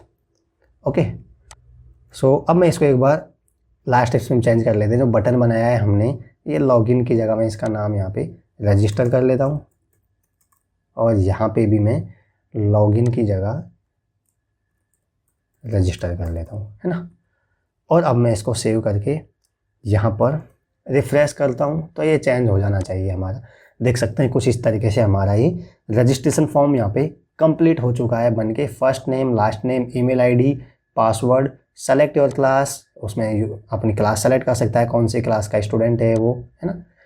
और यहाँ पे register, click here to login की जगह हम यहाँ पे चेंज कर सकते हैं गो टू लॉगिन, है ना, क्योंकि अगर रजिस्ट्रेशन कर लिया तो लॉगिन पे जा सकता है, उसके लिंक हम यहाँ पे प्रोवाइड कर सकते हैं। यहाँ पे मैं index.php प्रोवाइड कर दूँगा और यहाँ पे मैं लिख सकता हूँ, क्योंकि रजिस्ट्रेशन फॉर्म तो है ही है, उसने रजिस्ट्रेशन कर दिया, तो मैं यहाँ लिख सकता हूँ क्लिक हेयर टू लॉगिन, है ना। तो क्लिक हेयर टू लॉगिन और इस पर मैं क्लिक करूँगा तो लॉगिन पेज आ जाएगा। यहाँ पे 1 मिनट रिफ्रेश करता हूँ, क्लिक हेयर टू लॉगिन, आप देख सकते हैं लॉगिन पेज आ गया। और रजिस्ट्रेशन करना चाहता है तो click here to register, registration form यहाँ पे ओपन हो जाएगा। तो ये था बेसिकली हमने क्या किया, सिंपल यहाँ पे बूटस्ट्रैप का यूज़ करके और हमने यहाँ पे रजिस्ट्रेशन फॉर्म और लॉगिन फॉर्म यहाँ पे कंप्लीट क्रिएट कर लिया, जो कि काफ़ी अच्छा दिखाई दे रहा है यहाँ पे। अब हमें क्या करना है, हम चाहते हैं कि यूज़र इसमें, अभी सिर्फ हमने फॉर्म क्रिएट किया है, हम चाहते हैं कि इसमें यूज़र अपना फर्स्ट नेम और लास्ट नेम जो भी चीज़ें हैं, अपना फर्स्ट नेम जो भी चीज़ें यहाँ पे एंटर करके, अब यूज़र जब सेलेक्ट पे क्लिक करे, रजिस्टर पे क्लिक करेगा तो ये सारी चीज़ें डेटाबेस में सेव होनी चाहिए। अभी तो ये कुछ भी काम नहीं कर रहा है, मैं इस पर क्लिक करूँगा तो कुछ भी नहीं होगा, बट हम चाहते हैं जैसे ही यूज़र इस पर क्लिक करे रजिस्टर, तो इसका रजिस्ट्रेशन होना चाहिए। ये इसकी चीज़ें हैं, जो डिटेल्स हैं वो हमारी डेटाबेस में सेव होनी चाहिए। तो ये सब कुछ करने के लिए अब हमें जाना होगा हमारे डेटाबेस में, वहाँ पे हमें कुछ टेबल्स क्रिएट करेंगे। ऑलरेडी मैंने क्रिएट की हुई है, मैं आपको बता देता हूँ, ठीक है। तो आपको क्या करना है, अपने डेटाबेस को एक्सेस करना है तो लोकल होस्ट और PHP माई एडमिन आपको टाइप करना है, एंटर प्रेस करना है और यहाँ पे आप देखेंगे हमारा एक डेटाबेस क्रिएट करना है। मैंने पहले क्रिएट किया हुआ है तो मैं उसको यहाँ पे उसी को यूज़ करूँगा। आप सिंपल डेटाबेस क्रिएट कर सकते हैं, कैसे, यहाँ पे डेटाबेस पे जाएंगे और यहाँ पे डेटाबेस क्रिएट कर सकते हैं ऑनलाइन नोटिस बोर्ड नाम से, है ना। और फिर मैं इसकी फाइल्स तो आपको प्रोवाइड कर ही दूंगा बाद में, and at the end of the project, ताकि आप उसको डायरेक्ट इंपोर्ट कर सकते हैं। यहाँ पे इंपोर्ट का ऑप्शन है। अभी आप क्या कर लेंगे, इतना आपको आता होगा। बेसिकली आपको डेटाबेस क्रिएट करना है, ऑनलाइन नोटिस बोर्ड। ये डेटाबेस क्रिएट करेंगे, इसमें कुछ ये फाइल्स हैं, सॉरी टेबल्स हैं, वो क्रिएट करनी है। जैसे जैसे नीड पड़ेगी हम बता देंगे। अभी हमें यूजर्स वाली टेबल है वो यहाँ पे क्रिएट करनी है बेसिकली, क्योंकि हम यूजर या स्टूडेंट का रजिस्ट्रेशन करेंगे ना, तो आपको टेबल क्रिएट करनी है किससे, यूजर्स नाम से। और यूजर नाम से, या फिर मैं क्या करूँगा, इसकी जो फाइल है पूरा डेटाबेस की, वो भी आपको मैं इस वीडियो के नीचे डिस्क्रिप्शन बॉक्स में प्रोवाइड कर दूंगा, ताकि आपको ये बार बार आपको क्रिएट ना करना पड़े। ठीक है, इसमें काफ़ी टाइम लग जाएगा। तो मैं क्या करूँगा, मैं बूटस्ट्रैप की फाइल और इसकी जो डेटाबेस की फाइल है वो आपको डिस्क्रिप्शन बॉक्स में प्रोवाइड कर दूंगा। आपको क्या करना है, सिंपल यहाँ पे आपको डेटाबेस क्रिएट करना है। आपको तो सिंपल क्या करना है, डेटाबेस पे जाना है और आपको इस नाम से डेटाबेस क्रिएट करना है, ऑनलाइन नोटिस बोर्ड यहाँ पे प्रोवाइड करके, और क्रिएट पे करेंगे तो क्रिएट हो जाएगा। ठीक है, तो फिर आपको क्या करना है, ये क्रिएट कर लिया आपने, ये ओपन हो जाएगा। फिर आपको सीधा इंपोर्ट में जाना है और मैं जो आपको फाइल प्रोवाइड कर दूंगा उस इंपोर्ट को, फाइल को सेलेक्ट करके यहाँ पे और गो पे जाना है। तो जैसे आप गो पे क्लिक करेंगे तो आपको ये सारा डेटाबेस है, ये सारी टेबल्स है, ऑटोमेटिक सारी आपको क्रिएट हो जाएंगी, सब आपको मिल जाएगी। जो मैंने बना रखी है वो एज इट इज़ आपको यहाँ पे मिल जाएंगी। जैसे यूजर वाला टेबल है, इसमें मैंने कुछ कॉलम बना रखे हैं, user ID, F name, L name, email, password और क्लास, जो कि हम यूजर फॉर्म में ले रहे हैं, रजिस्ट्रेशन से हम यही तो चीज़ ले रहे हैं, first name, last name, email, password और क्लास। वो चीज़ें यहाँ पे सेव होनी चाहिए जब यूजर रजिस्टर पे क्लिक करेगा तब, है ना। तो इसके लिए आपको क्या करना है, ये टेबल हमने क्रिएट कर रखी है। अब हम चाहते हैं कि इस टेबल में वो डेटा सेव होना चाहिए। ऑलराइट, मतलब कि हमें बैक एंड कोडिंग यहाँ पे इसकी लिखनी है। तो अब मुझे बैक एंड कोडिंग लिखनी है, तो उसके लिए हमें PHP का कोड लिखना होगा। अब PHP का कोड लिखना है, तो जैसे हमने यहाँ पे देखा कि हमें फॉर्म हमने क्रिएट किया ये, तो फॉर्म अगर हम सबमिट पे क्लिक करेंगे, मतलब कि रजिस्टर बटन पे क्लिक करेंगे, तो ये कौन सा कोड एग्जीक्यूट होना चाहिए, कौन सी फाइल में वो कोड है, वो एग्जीक्यूट करने के लिए यहाँ पे उस फाइल का नाम देते हैं। बट हमने अभी बताया था कि यहाँ पे कोई भी नाम मैंने प्रोवाइड नहीं किया, दैट मीन्स कि वो कोड इसी फाइल में है। यहाँ पे हम इसी फाइल में कोड लिखेंगे। वो कहाँ लिखेंगे, हम सबसे टॉप पे यहाँ पे हम PHP का कोड लिखेंगे। इसी फाइल में आप लिख सकते हैं, कोई प्रॉब्लम नहीं है। हम ज़्यादा, क्योंकि छोटा कोड है, अगर बड़ा कोड होता PHP का तो फिर हम अलग सेपरेट फाइल बना सकते थे, बट यहाँ पे लिख सकते हैं आप, कोई प्रॉब्लम नहीं है ना। तो अब यहाँ पे आपको कोड लिखना है बेसिकली PHP का, है ना। तो आप PHP का कोड लिखेंगे, जो क्या होगा, रजिस्टर बटन पर क्लिक करेंगे तो ये कोड एग्जीक्यूट होगा। तो आपको PHP का कोड लिखना है, तो आपको PHP का सिंटैक्स यूज करना होगा। ठीक है, टैग यूज करना होगा, इसके अंदर सारा PHP का कोड लिखते हैं। अब आपको क्या करना है, सबसे पहले डेटाबेस कनेक्शन करना है। ठीक है, तो डेटाबेस कनेक्शन करना है तो उसके लिए कोड होता है, आपको पता होगा अगर आपने पहले कभी डेटाबेस कनेक्शन किया होगा तो आपको कनेक्शन नाम का एक वेरिएबल बनाता हूँ मैं लेट से, और यहाँ पे मैं MySQLi कनेक्ट फंक्शन होता है उसको यूज करूँगा। यहाँ पे हम प्रोवाइड करेंगे लोकल होस्ट पासवर्ड, जो हमारा डेटाबेस है उसका पासवर्ड डिफ़ॉल्ट यूज़र होता है मेरा, और blank ID password, sorry user name और पासवर्ड। आपका कुछ और है तो प्रोवाइड कर सकते हैं, मेरे में यूज़र रूट है और पासवर्ड एम्प्टी है, तो मैंने वो प्रोवाइड कर दिया। अब यहाँ पे हम डेटाबेस सेलेक्ट करेंगे, यहाँ पे तो डेटाबेस सेलेक्ट करेंगे तो यहाँ पे मुझे DB वेरिएबल में क्रिएट करूँगा MySQLi सेलेक्ट DB। ठीक है, और यहाँ पे हमें डेटाबेस, सबसे पहले तो हमें जो कनेक्शन नाम का हमने वेरिएबल बनाया है वो देंगे, और यहाँ पर हमें फिर डेटाबेस है उसका नाम प्रोवाइड करना होगा, एज इट इज़ नाम जो हमारा डेटाबेस का है, हमने क्रिएट किया था ऑनलाइन नोटिस बोर्ड। ठीक, डेटाबेस का नाम वही होना चाहिए जो आपने क्रिएट किया। तो यहाँ पे हमने क्या हुआ, कनेक्शन क्रिएट कर लिया, डेटाबेस सेलेक्ट कर लिया है। अब हमें कोड लिखना है बेसिकली। अब हमें क्या करना है, हम चाहते हैं कि इस बटन पे, जब ये रजिस्टर बटन है इस पर क्लिक करे यूज़र, है ना, इस बटन पे क्लिक करेगा जिसका नाम क्या है, रजिस्टर। तो हम चाहते हैं कि अगर ये बटन क्लिक होता है तो हमें क्या करना है, वो कोड हम यहाँ पे लिखेंगे। बट कब करना है, जब ये बटन क्लिक होगा, उससे पहले नहीं करना है। तो अगर मैं यहाँ पे मैं क्या करूँगा, इफ़ कंडीशन लगाऊंगा, यहाँ पे इफ़ इज सेट फंक्शन का यूज़ करूँगा। इज सेट एक फंक्शन होता है, इसका मतलब है इज सेट, क्या वो सेट है, मतलब हम बटन इसमें प्रोवाइड करेंगे तो मतलब बटन सेट है, उसका मतलब क्या है कि बटन पे क्लिक हुआ है क्या। तो बटन पे क्लिक होगा तभी तो हम आगे का कोड लिखेंगे। तो अगर ये ट्रू होगा, मतलब बटन पे क्लिक हुआ है, तो हम क्या कोड लिखेंगे, वो हम यहाँ पे लिखेंगे इस इफ एल्स के अंदर, इफ़ के अंदर, है ना। तो इफ़ इंसर्ट, अब उस बटन को पे क्लिक हुआ या नहीं हुआ वो कैसे चेक करेंगे हम, वो हम पोस्ट मेथड का यूज़ किया हमने फॉर्म में, तो हम यहाँ पे पोस्ट का यूज़ करेंगे, पोस्ट, और बटन का नाम हमारा क्या है वो यहाँ पे हम प्रोवाइड कर देंगे। हमारा बटन का नाम सिंपल है रजिस्टर, ठीक है, तो वो रजिस्टर हम यहाँ पे प्रोवाइड कर देंगे। इस मतलब कि ये जो नेम है, सॉरी ये नेम है, इससे हम एक्सेस करेंगे इस बटन को रजिस्टर, तो वो हमें प्रोवाइड करेंगे पोस्ट में कि अगर ये मतलब कि बटन है ना ये क्लिक हुआ है मतलब कि ये सेट है तो हमें क्या करना है, तो इसके अंदर लिखेंगे। तो अगर इस पर क्लिक हुआ है तो हमें क्या करना है, हमें जो यूजर की जो उसने डिटेल प्रोवाइड करी है वो डेटाबेस में सेव करना है। तो हम इसके लिए क्वेरी लिखेंगे डेटाबेस में। तो क्वेरी इसके लिए क्या हो जाएगी, इसके लिए क्वेरी क्या हो जाएगी वो हमें यहाँ पे लिखनी है। बेसिकली क्वेरी होगी इसकी, इंसर्ट करना है हमें डेटाबेस में, टेबल में जो डिटेल है। तो इंसर्ट इनटू किस में, यूजर्स नाम की टेबल है हमने क्रिएट किया है, यूजर्स क्या इंसर्ट करना है, यूजर की वैल्यूज इंसर्ट करनी है। अब जो टेबल को मैं आपको दिखा देता हूँ, हमारी टेबल क्या है, सबसे पहले कॉलम क्या है, user ID, first name, last name, email ID, password और क्लास। तो इसी सीक्वेंस में आपको वैल्यूज प्रोवाइड करनी है। यूजर आईडी तो मैं नल प्रोवाइड कर दूंगा क्योंकि वो मैंने ऑटो इंक्रीमेंट किया है, तो ऑटोमेटिक वो इंक्रीमेंट होता जाएगा। अब मुझे क्या करना है, यहाँ पे मुझे पोस्ट, और मुझे क्या करना है यहाँ पर फर्स्ट नेम, इसको भी मुझे यूज नहीं करना है, फर्स्ट नेम। इसी तरीके से मैं क्या करूँगा, कॉमा, सेकंड कॉलम क्या है हमारा लास्ट नेम, तो एल नेम हो जाएगा, ठीक है, कॉमा हमारे क्या है ईमेल है, तो इसमें यहाँ पे हो जाएगा ईमेल, ठीक है। ये नाम कहाँ से दे रहा हूँ मैं, ध्यान रखना ये नाम वही है जो हमने इनपुट बॉक्स को नेम दिए, देख सकते हैं यहाँ पे कि फर्स्ट नेम का क्या है F name, last name, email, password और क्लास। तो इन नेम की सहायता से तो हम एक्सेस करेंगे इनको, तो यहाँ पे हम वही प्रोवाइड कर रहे हैं ईमेल, है ना। और ईमेल हो गया तो इसके बाद हम क्या करेंगे, हमारा नेक्स्ट है पासवर्ड, तो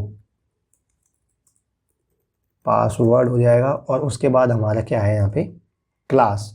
अब हम क्या देखें, ये अगर स्ट्रिंग टाइप है इसलिए हम इनको सिंगल कोड के अंदर लिख रहे हैं ना, तो स्ट्रिंग है इसलिए हम सिंगल कोड के अंदर लिख रहे हैं। अगर ये कोई एक इंटीजर वैल्यू होती, जैसे क्लास है, क्लास क्या है मैंने इंटीजर टाइप का बनाया है वो कॉलम, तो मैं यहाँ पे डबल कोड्स के अंदर नहीं लिखूंगा, मैं यहाँ पे क्लास तो लिख दूंगा बट इसको मैं सिंगल कोड्स के अंदर नहीं लिखूंगा क्योंकि ये तो एक इंटीजर वैल्यू है, जो स्ट्रिंग वैल्यू है, बाकी सारी ये स्ट्रिंग वैल्यू है, इसलिए हमने सिंगल कोड के अंदर लिखी है। तो ये हमारी क्वेरी हो चुकी है। क्वेरी क्या है हमारी, इंसर्ट इनटू यूजर्स वैल्यूज, पहला हो जाएगा आईडी जो कि ऑटोमेटिक लेगा इसलिए नल प्रोवाइड किया है, फर्स्ट नेम हो जाएगा, लास्ट नेम हो जाएगा, ईमेल, पासवर्ड, और यहाँ पे सॉरी ये तो गलत हो गए, मैं 2 बार लिख दिया, इसको मैं हटा देता हूँ। क्या है हमारा first name, last name, email, password और क्लास, है ना। तो अब यहाँ पे ये क्वेरी हमने के लिए, अब हम चाहते हैं कि क्वेरी अगर रन होती है सक्सेसफुली तो इस वेरिएबल में यहाँ पे यहाँ पे मुझे एक वेरिएबल बनाना पड़ेगा क्वेरी रन, और मुझे क्वेरी को रन करना है तो मुझे माई SQLi क्वेरी नाम का एक फंक्शन होता है वो यहाँ पे यूज करना होगा, माई SQLi क्वेरी, और हमें यहाँ पे कनेक्शन प्रोवाइड करना होगा और वो जो क्वेरी हमने यहाँ पे बनाई है वो हमें यहाँ पे प्रोवाइड करनी होगी। तो इससे हमारी क्वेरी एग्जीक्यूट हो जाएगी, और क्वेरी अगर एग्जीक्यूट होती है सक्सेसफुली, या तो क्वेरी एग्जीक्यूट नहीं होगी, ये भी तो हो सकता है फेल्ड हो जाएगा।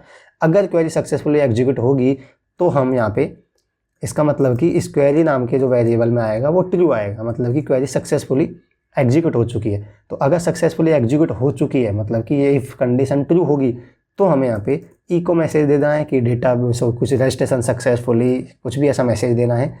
तो ये आपको ध्यान रखना, ये काफ़ी इंपॉर्टेंट है अभी जो मैं बताने वाला हूँ। और अगर ये क्वेरी एग्जीक्यूट नहीं होती है सक्सेसफुली, लेट से फेल्ड हो जाती है, तो हम एल्स में यहाँ पे जो भी लिखना होगा वो मैसेज दे सकते हैं कि registration fail, please try again, जो भी मैसेज देना।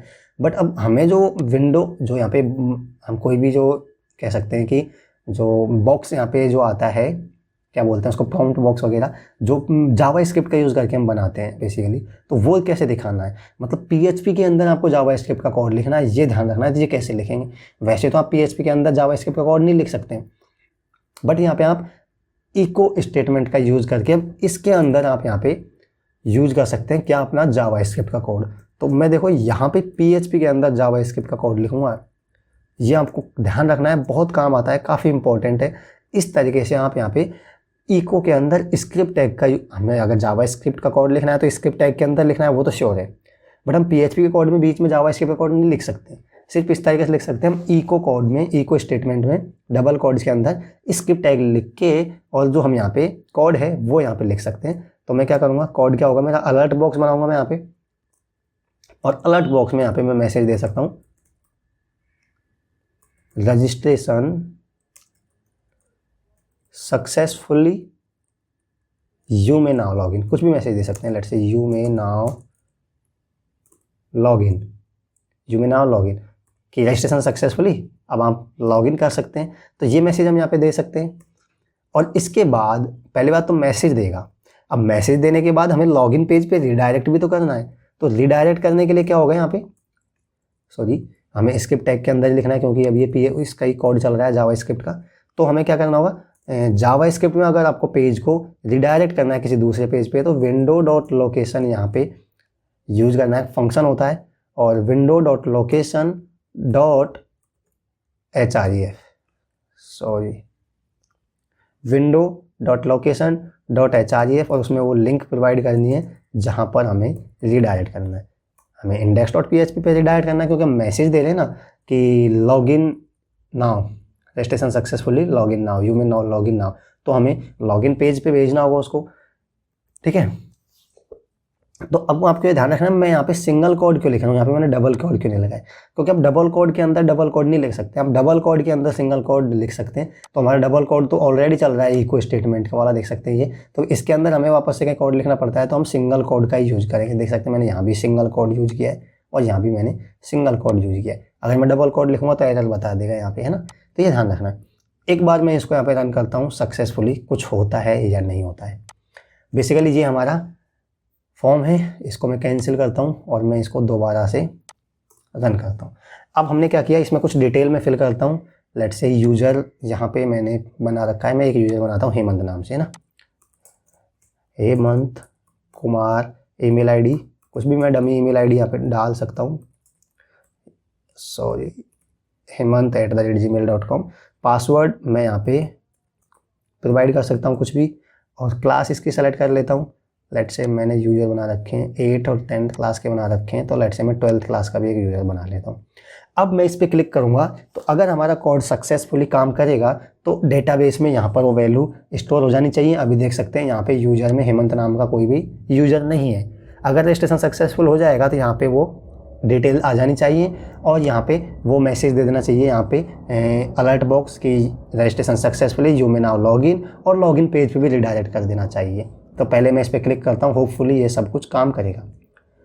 देख सकते हैं registration successful, you may now login, और मैं ओके पे क्लिक करूँगा तो हमें ये लॉगिन पेज पे रिडायरेक्ट कर दिया इसने, है ना। और डेटाबेस को एक बार मैं चेक कर लेता हूँ, मैं इसको रिफ्रेश करता हूँ और मैं चेक करता हूँ कि यहाँ पे वो यूज़र आया है या नहीं आया। देख सकते हैं यहाँ पे ऑटोमेटिक 4 नंबर का यूज़र आ चुका है, first name Hemant, last name Kumar, email ID आ चुकी है, पासवर्ड आ चुका है जो मैंने प्रोवाइड किया है, और क्लास आ चुकी है। तो रजिस्ट्रेशन सक्सेसफुल हो चुका है। देखिए कितना अच्छी तरीके से यहाँ पे काम कर रहा है, कितनी अच्छी तरीके से काम किया हमने। यहाँ पे इस पे रजिस्ट्रेशन में डिटेल भरी, हमने सिंपल क्लिक किया, हमें मैसेज प्रोवाइड किया कि registration successfully, you may now login, और वो हमें index.php पेज पे भी ले आया तुरंत यहाँ पे, और डेटाबेस में भी वैल्यू सेव हो चुकी है। मतलब बड़ा स्मूथली यहाँ पे काम कर रहा है, जैसे ही हमारी एक्चुअल वेबसाइट प्रोजेक्ट्स काम करते हैं सेम वो वाली फीलिंग आ रही है। मतलब कि मज़ा आ रहा है ना बनाने में। हमने इससे छोटी छोटी चीज़ें हैं ये, बट आपको छोटी छोटी चीज़ें ही आप अगर सीख गए तो आप इसी तरीके से प्रोजेक्ट आपका खुद का भी बना सकते हैं। पहले छोटे प्रोजेक्ट बनाओ, फिर बड़े प्रोजेक्ट भी आप बना सकते हैं ना। हम सब कुछ यहाँ पर डिस्कस करेंगे, छोटे छोटे प्रोजेक्ट्स के बाद हम बड़े प्रोजेक्ट भी लाएंगे किसी टाइम पे, है ना। तो इस तरीके से रजिस्ट्रेशन हमारा हो चुका है सक्सेसफुली। अब हमने क्या देखा कि ये वाला कोड रन हो रहा है अगर रजिस्ट्रेशन सक्सेसफुली हो रहा है, मतलब क्वेरी सक्सेसफुली एग्जीक्यूट हो रही है, तो इसी से तो अलर्ट बॉक्स प्रोवाइड कर रहा है, अलर्ट बॉक्स, और फिर वो रिडायरेक्ट कर रहा है। बट अगर हमारा जो कोड है वो एग्जीक्यूट नहीं होता है, बाई एनी चांस कोई मिस्टेक आ जाती है, तो हम यहाँ पर उसको इको मैसेज में दे सकते हैं कि रजिस्ट्रेशन फेल्ड, ट्राई अगेन, कुछ भी ऐसा लिख सकते हैं, रजिस्ट्रेशन फेल्ड ट्राई अगेन, है ना। और फिर हमें क्या करना है, उसको तो इसी पेज पे रिडायरेक्ट कर देना है, किसी को register.php, क्योंकि रजिस्ट्रेशन फेल हो चुका है तो दोबारा इसी पेज पे आना है, ठीक है। वैसे इसकी ज़रूरत पड़ेगी नहीं, हमारी क्वेरी सक्सेसफुली काम करती है तो रजिस्ट्रेशन हो जाएगा। तो ये कंप्लीट हमारा यहाँ पे कोड काम कर रहा है। अब हमारा क्या बचा हुआ है, अब हमें लॉगिन वाला कोड बचा हुआ है हमारा, मतलब कि हमारा रजिस्ट्रेशन हमने कर लिया है। सॉरी, यहाँ पे ये 19 में एरर दे रहा है, चेक कर लेता हूँ 19 में क्या है। मैंने ये एक मिनट, ये हो जाएगा इफ़ इज सेट, एक ब्लॉक तो ये हो जाएगा इफ़ का यहाँ ख़त्म हो गया, एल्स का ये हो जाएगा। आई थिंक ये मैंने ज़्यादा लगा दिया है ना। तो इसको मैं यहाँ पे रिमूव करता हूँ और मैं अब चेक करता हूँ, है ना। तो रजिस्ट्रेशन हमारा हो गया। अगर रजिस्ट्रेशन हो जाएगा तो अब लॉगिन वाली बारी आएगी, मतलब कि अब लॉगिन करेंगे तो हमें क्या करना है, लॉगिन करेंगे तो हमें यहाँ पे चेक करना है कि जो डेटाबेस में पहले से रजिस्टर्ड है, मतलब जिस यूजर ने रजिस्टर किया वही तो लॉगिन कर सकता है, बाकी हर कोई लॉगिन थोड़ी करेगा। तो क्या करेगा, जब हम इसमें ईमेल आईडी और पासवर्ड एंटर करेंगे और उस पर लॉगिन पे क्लिक करेंगे तो वो चेक करेगा डेटाबेस से कि क्या वो यूज़र प्रेजेंट है। अगर वो यूज़र प्रेजेंट है, मतलब कि उसने रजिस्ट्रेशन किया हुआ है, तो वो यहाँ पे लॉगिन करेगा। अगर उसने रजिस्ट्रेशन किया हुआ है तो वो लॉगिन करेगा, अदरवाइज लॉगिन नहीं हो पाएगा। तो यहाँ पे हम उसका कोड लिखेंगे। तो उसका कोड लिखने के लिए हमें क्या करना होगा, हमें index.php पेज पे आना होगा। ये रहा हमारा फॉर्म जो कि हमने क्रिएट किया था, किसके लिए, लॉगिन के लिए। हमने यहाँ पे प्रोवाइड किया एक्शन में index.php, मतलब कि सेम फाइल में ही कोड लिखेंगे हम। तो हम यहाँ पे सेम फाइल में कोड लिखेंगे और कोड कुछ उस तरीके से ही होने वाला है, लगभग सेम।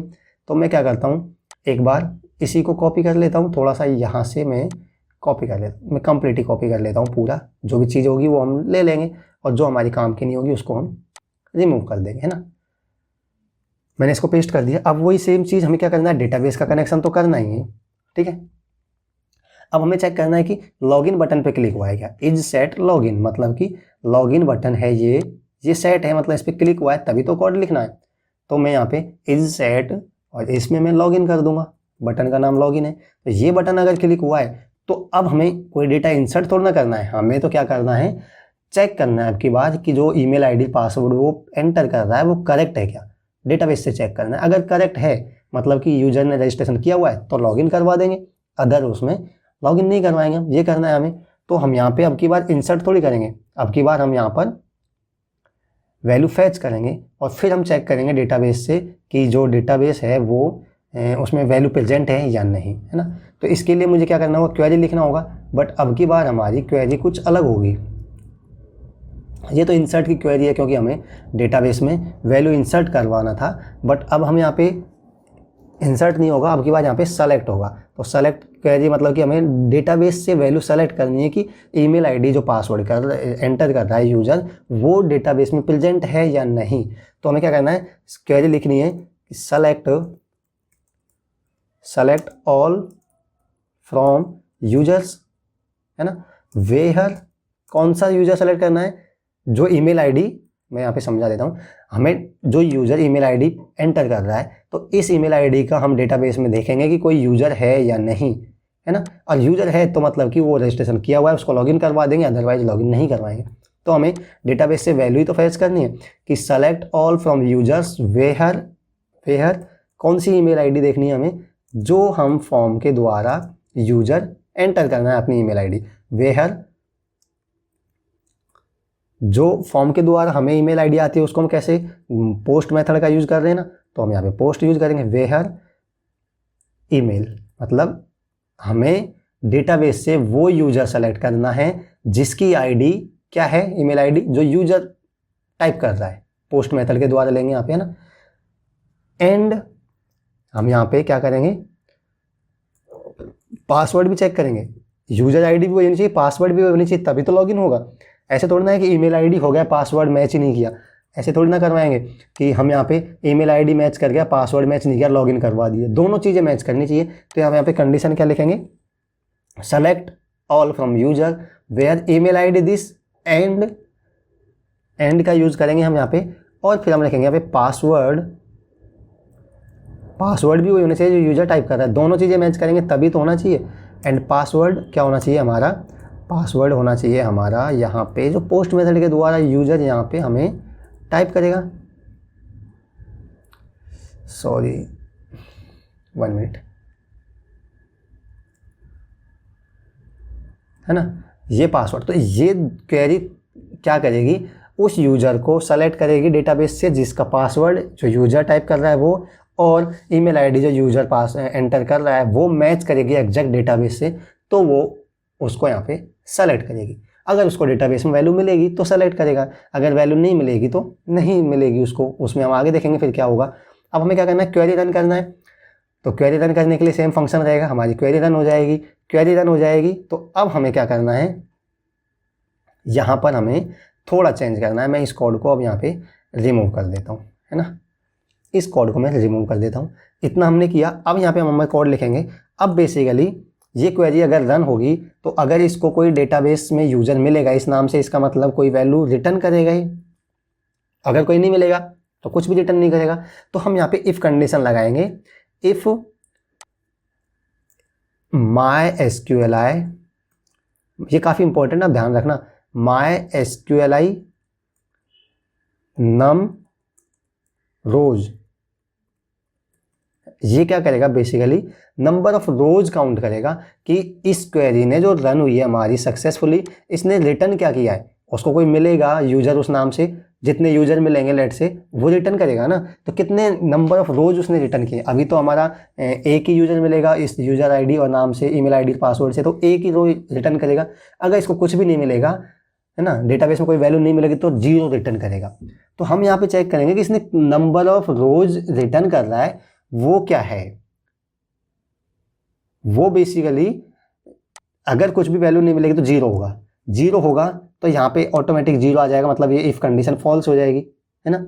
और अगर 0 रिटर्न नहीं करेगा तो मतलब कुछ वैल्यू रिटर्न करेगा, 1 2 3 4 कुछ भी, उसको जितनी रोज मिलेंगी, एक रो मिलेगी, अभी उस यूजर नेम और पासवर्ड से एक स्टूडेंट मिलेगा, एक यूजर मिलेगा तो 1 रिटर्न करेगा, कुछ भी नहीं मिलेगा तो 0 रिटर्न करेगा। तो यहाँ पे अगर 0 रिटर्न करेगा तो 0 आ जाएगा, इसका मतलब कुछ भी नहीं मिला। और कोई भी वैल्यू 1 2 3 4 कुछ भी रिटर्न करेगा, मतलब उसको कुछ मिला है, तो वो ये फंक्शन है वो ही वैल्यू रिटर्न करेगा। तो हमें यहाँ पे इसमें लिखना है, अगर कोई वैल्यू रिटर्न कर रहा है मतलब इसको वैल्यू मिल रही है डेटाबेस में, यहाँ ध्यान से समझना है आपको। तो मिल गया तो मतलब इफ कंडीशन ट्रू हो जाएगा, क्योंकि इसमें 0 नहीं आएगा ना, 0 होगा तो इफ कंडीशन फॉल्स होगी। कोई वैल्यू मिल रही है मतलब ट्रू हो रहा है, तो यहाँ पे आपको इफ के अंदर लिखना है। इफ के अंदर क्या लिखना है आपको, अब यहाँ पे आपको लिखना है वाइल में क्या करेंगे हम, डेटा फैच करेंगे, वाइल रो MySQLi फैच एसोसिएट, है ना, और इसमें आपको जो क्वेरी है वो यहाँ पे प्रोवाइड कर देनी है। तो ये बेसिकली क्या हुआ, ये पूरा ध्यान से समझना है आपको। ये वाली चीज़ हमने क्या किया, डेटाबेस में क्वेरी एग्जीक्यूट होगी तो ये क्या करेगा, नंबर ऑफ रोज रिटर्न करेगा। अगर उसको कोई वैल्यू मिलेगी, कोई वैल्यू नहीं मिलेगी तो यहाँ पर 0 आएगा, 0 आएगा तो ये कंडीशन फॉल्स हो जाएगी, तब तो डायरेक्ट एल्स पे चला जाएगा, है ना, तब तो वो एल्स पे चला जाएगा। अगर कोई वैल्यू रिटर्न कर रहा है मतलब उसको डेटाबेस में कोई वैल्यू मिल रहा है, उस ईमेल आईडी पासवर्ड से मिल रहा है, तो क्या करना है, मिल रहा है तो हमें फिर उसको फैच कर लेना है। तो यहाँ पे हमने फैच कर लिया, और फैच कर लेंगे तो हम यहाँ पे क्या करेंगे, हम सिंपल इसको प्रोवाइड कर देंगे, इको करके हमें वहाँ पर इसको रिडायरेक्ट कर देना है। अगर email ID password correct match कर रहा है तो हम क्या करेंगे, जो डैशबोर्ड पेज बनाएंगे हम अभी, यूजर डैशबोर्ड, उस पर रिडायरेक्ट कर देंगे सिंपल इसको। और इसके लिए मुझे क्या करना होगा, सेम मैं इस कोड को कॉपी कर लेता हूँ। हमें क्या करना होगा, इको वाला कोड है ना, जावा स्क्रिप्ट लिखना है ना सिंपल, तो मैं यहाँ पर इसको कॉपी कर लेता हूँ इको, और मुझे इसकी ज़रूरत नहीं पड़ेगी, अलर्ट मैसेज देने की ज़रूरत नहीं है। अगर ईमेल आईडी पासवर्ड सही है तो अलर्ट मैसेज थोड़ी देंगे, डायरेक्ट लॉगिन हो जाएगा। तो हमें क्या करना है, ये डायरेक्ट इसको रीडायरेक्ट कर देंगे कहाँ पे, user dashboard dot PHP page पे जो अभी हम बनाएंगे, यूजर डैशबोर्ड डॉट PHP। ठीक है, तो ये समझ पा रहे हैं आप। यहाँ पे अगर इसने कोई वैल्यू रिटर्न की तो मतलब कि ये इफ कंडीशन ट्रू है तो हमने क्या किया, उसको रिडायरेक्ट कर दिया यूजर डैशबोर्ड पेज, मतलब लॉगिन करवा दिया। अगर फॉल्स है अगर फॉल्स है तो हम क्या करेंगे, यहाँ पे एल्स में लिखेंगे। अगर फॉल्स है मतलब कि इसने 0 रिटर्न किया, यहाँ पे कोई भी वैल्यू नहीं मिली उसको डेटाबेस में, तो 0 रिटर्न करेगा, तो ये फॉल्स हो जाएगी, तो यहाँ पे एल्स में आएगा। एल्स में आएगा तो फिर हम यहाँ पर मैसेज दे देंगे उसको कि please enter correct email ID और पासवर्ड। ठीक है, तो यहाँ पे हम मैसेज दे देंगे please enter correct email ID and password. आप जो भी मैसेज देना चाहें वो दे सकते हैं, और उसको क्या करेंगे, यहाँ पे रिडायरेक्ट करवा देंगे index.php पेज पे, क्योंकि हमें लॉगिन ही नहीं हुआ सक्सेसफुली। तो अब ये यहाँ पे काम करना चाहिए हमारा। मैं एक बार इसको, मैंने काफ़ी अच्छे से समझाने की कोशिश की है, मैं एक बार इसको रिफ्रेश करता हूँ, और मैं अब देख सकते हैं यूज़र यहाँ पे, पहले मैं कोई गलत ईमेल आईडी पासवर्ड डालता हूँ। लेट्स से यहाँ पे हमारे पास एक यूज़र है जो अभी हमने क्रिएट किया था हेमंत नाम से। ठीक है, इसकी ईमेल आईडी क्या है, hemant@gmail.com, और पासवर्ड है hemant@123। मैं इससे लॉगिन करता हूँ hemant@gmail.com। लेट्स से मैं पासवर्ड कुछ भी गलत टाइप कर दे रहा हूँ और मैं लॉगिन पे क्लिक करूँगा। मैसेज दे रहा है please enter correct email ID password, और ओके पे क्लिक करूँगा। वापस हमें यही ले आएगा, क्योंकि हमें correct email ID password provide करने तभी लॉगिन होगा। अब की बार मैं ईमेल आईडी क्या करता हूँ, कुछ भी गलत प्रोवाइड कर देता हूँ। गलत मतलब मैं admin@gmail.com प्रोवाइड कर देता हूँ, जो कि हमारे यूजर वाले टेबल में है ही नहीं इस नाम से। और पासवर्ड में सही कुछ भी प्रोवाइड कर देता हूँ, पासवर्ड सही प्रोवाइड करूँगा लेट से, तो अभी लॉगिन नहीं होगा। ये हमें देगा please enter correct email ID password, तो मतलब ईमेल आईडी भी करेक्ट होगी, पासवर्ड भी करेक्ट होगा, तभी लॉगिन होगा यहाँ पे। यही तो मज़ा है। तो मैंने ईमेल आईडी डाला यहाँ पे, और करेक्ट मैंने पासवर्ड डाला, और अब मैंने लॉगिन पे क्लिक करूँगा तो लॉगिन हो जाएगा। सॉरी, यहाँ पे काम नहीं कर रहा है, मतलब कुछ प्रॉब्लम है। ठीक है, ऑलराइट, चेक कर लेते हैं। hemant@gmail.com, hemant@123। पासवर्ड मैंने सही टाइप किया है, एक बार मैं फिर से चेक कर लेता हूँ। ईमेल आईडी, पासवर्ड है हमारा @123। ये यहाँ पे काम नहीं कर रहा है, देख सकते हैं। मैं करेक्ट पासवर्ड डालने के बाद भी काम नहीं कर रहा है, तो क्यों काम नहीं कर रहा है मैं चेक कर लेता हूँ। यहाँ पे एक बार मैं इसको कमेंट कर देता हूँ, क्योंकि हमें कोई एरर मैसेज आ रही है तो वो दिखाई नहीं दे रहा है, क्योंकि यहाँ पे वो रिडायरेक्ट हो जा रहा है ना। तो यहाँ पे मैं इसको कमेंट, क्या मैं इसको रिमूव कर देता हूँ। इससे क्या हो रहा है कि हमें बेसिकली कोई भी हमारी जो प्रॉब्लम है, कोई एरर मैसेज आ रहा है, वो दिखाई नहीं दे रहा है। वो मैसेज दे रहा है please enter correct email ID password, और दोबारा हमें उसी पेज पे रिडायरेक्ट कर दे रहा है, तो वो जो एरर मैसेज दिखाई नहीं दे रहा है। तो मैं रिडायरेक्ट वाले कोड को हटा देता हूँ, और मैं वापस से यहाँ पे अब की बार में वही ईमेल आईडी पासवर्ड प्रोवाइड कर रहा हूँ। मैं चेक करता हूँ ये एरर क्या रहा है। मैं इस पर क्लिक करूँगा तो please enter email ID and password, ये देख सकते हैं यहाँ पे एरर मैसेज दे रहा है num rows expect 0 parameter given. Line number 8 में ये एरर आ रही है, तो लाइन नंबर 8 में जो एरर है उसको मैं एक बार चेक कर लेता हूँ। ये एरर देखने के लिए हमने यहाँ पे रिडायरेक्ट वाला कोड हटाया था, क्योंकि रिडायरेक्ट कर रहा है डायरेक्ट तो एरर नहीं दिखा पाएगा वो। तो ये बोल रहा है कि यहाँ पे लाइन नंबर 8 में आपको एरर आ रही है कि जिसमें कुछ ना कुछ पैरामीटर होना चाहिए, जबकि हमने यहाँ पे कुछ पैरामीटर ही नहीं पास किया है यार। यही तो प्रॉब्लम है। यहाँ पे हमें ये जो क्वेरी एग्जीक्यूट होगी तो उसमें नंबर ऑफ रोज काउंट करनी है, तो इस क्वेरी को तो यहाँ पे पास करना पड़ेगा ना हमें, इसको तो यहाँ पे इसमें पास करना पड़ेगा ना। पैरामीटर कुछ दिया ही नहीं हमने, और देख सकते हैं एरर भी वही दे रहा था कि एक्सपेक्ट 1 पैरामीटर, जबकि 0 गिवन, मतलब हमने कोई पैरामीटर नहीं दिया इसमें। तो इस तरीके से आप एरर को इजीली फाइंड कर सकते हैं। अब मैं इसको रिफ्रेश करूँगा तो एक बार मैं वापस से इस कोड को रन करता हूँ। अब देख सकते हैं काम करना चाहिए यहाँ पे। अब मैं उसको भी रिडायरेक्ट पेज को भी मैं रिडायरेक्ट वाला कोड था, इसको भी मैं यहाँ पे लिख देता हूँ, क्योंकि अब हमारी प्रॉब्लम है वो समझ आ चुकी है। और प्रॉब्लम समझ आ चुकी है मतलब अब ये परफेक्ट काम करेगा, यहाँ पे परफेक्ट काम करेगा। मैं यहाँ पे इसको भी लिख देता हूँ user-dashboard.php पे जाना है। सॉरी, अगर फेल हो जाएगा तो हमें क्या करना है, index.php पे जाना है। अभी सही से काम करेगा। मैं रिफ्रेश करता हूँ इसको, और मैं इसमें यूज़र ईमेल आईडी और पासवर्ड प्रोवाइड करता हूँ, और यहाँ पे लॉगिन पे क्लिक करूँगा। अभी भी लॉगिन नहीं कर रहा है। क्यों लॉगिन नहीं कर रहा है? सेव किया है मैंने फाइल को, 1 मिनट। कई बार लेता नहीं है क्या, मैंने सेव कर दिया है फिर भी नहीं ले रहा है, जबकि आई थिंक ये सही है। अब की बात कोई प्रॉब्लम नहीं है इसमें। hemant@123। मुझे क्या करना है, इस कोड को दोबारा रन करता हूँ मैं, इसको क्लोज करता हूँ। कई बार क्या जेम सर्वर लेता नहीं है, तो मैं वापस से इसको कंप्लीट दोबारा से रन करता हूँ। यहाँ पे हमारा क्या है, ऑनलाइन है ना, sorry, online dashboard index.php admin नहीं देना है हमें, ठीक है। मैं इसको अब की बार मैं इसको लॉगिन करता हूँ, हेमंत, और पासवर्ड भी मैं करेक्ट डाल रहा हूँ 1 2 3। तो अभी भी ये लॉगिन नहीं हो रहा है, 1 मिनट।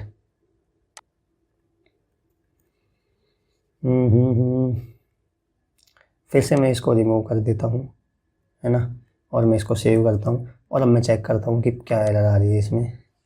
ऐसे हमें एरर आ जाती है, कोई बड़ी बात नहीं है, तो हमें इसको रिजॉल्व करना आना चाहिए। मेन चीज़ ये है कि हम इस एरर को कैसे सॉल्व करें, वो भी आपको समझ आना चाहिए। तो आप देख सकते हैं ये एरर दे रहा है वही नम रो 0 पैरामीटर 1 लाइन नंबर 8 index.php। ये एरर हमने सॉल्व कर दी है यार, इसमें कोई प्रॉब्लम नहीं है। आप देख सकते हैं ये एरर हमने यहाँ पे सॉल्व कर दी है, बट फिर भी ये यहाँ पे एरर लिया जा रहा है। वह क्यों लिया जा रहा है, क्योंकि ये ले नहीं पा रहा है। मैंने बोला ना कि कई बार ये लेता नहीं है जेम्प सर्वर में, चेंजेस को तुरंत अप्लाई नहीं करता है। मैंने इसमें चेंज कर दिया है बट स्टिल हमें यहाँ पे एरर मैसेज दे रहा है, जबकि ये ठीक है। मैं क्या करता हूँ, एक बार इसको दोबारा से भी रन कर लिया, मैं इसको क्लोज कर देता हूँ, फिर से मैं इसको रन करता हूँ, लोकल होस्ट ऑनलाइन,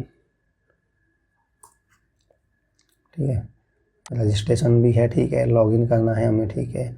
तो यहाँ पे ईमेल कोड हमारा सही है आई थिंक, बट ये क्या कर रहा है, ले नहीं रहा है अभी हमारा।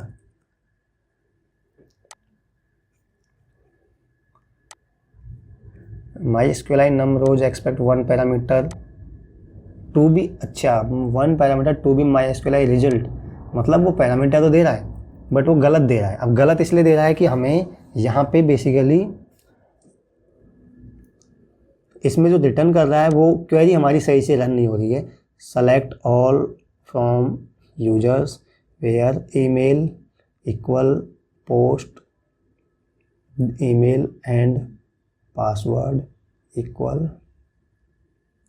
पासवर्ड, ठीक है, ये भी हमारा काम करना चाहिए, सब कुछ ठीक लिखा हुआ है। Select all from users where email, ये हो जाएगा। अरे यार यहाँ पे देखो हमने पासवर्ड की, मुझे कैसे पता चला कि क्वेरी में प्रॉब्लम आ रही है। ये आप धीरे धीरे करोगे तो प्रैक्टिस से आपको पता चलेगा। ये बेसिकली बोल रहा है कि इसमें पैरामीटर तो पास कर दिया बट ये रिटर्न कर रहा है जो नंबर नहीं है, कुछ और ही रिटर्न कर रहा है। अब कुछ और रिटर्न कब करेगा, जब वो क्वेरी सही से रन नहीं हो रही है। तो आप देख सकते हैं हमने पासवर्ड की स्पेलिंग क्या लिखी हुई है, PASSWORD, जो कि बिल्कुल ही सरासर गलत है। तो पासवर्ड लिखा, अब ये यहाँ पे ठीक हो जाएगा I think, now it should work perfectly. मैं क्या करता हूँ दोबारा से, अब की बार तो ये यहाँ पे रन होगा ही होगा। ये चीज़ आपको आनी चाहिए, मैं इसीलिए दिखा रहा हूँ। मैं चाहता हूँ तो इसको कट कर सकता था इसमें, बट मैं चाहता हूँ कि आपको समझ आए कि कैसे प्रॉब्लम को सॉल्व करते हैं। लॉगिन पे क्लिक करूँगा, देख सकते हैं ये यूजर डैशबोर्ड.php पेज पे चला गया, मतलब कि लॉगिन हो चुका है। अब वो पेज नॉट फाउंड इसलिए बता रहा है क्योंकि हमने यहाँ पे यूजर डैशबोर्ड.पेज अभी क्रिएट नहीं किया है। मैं क्रिएट कर देता हूँ, ये लो अभी आपके लिए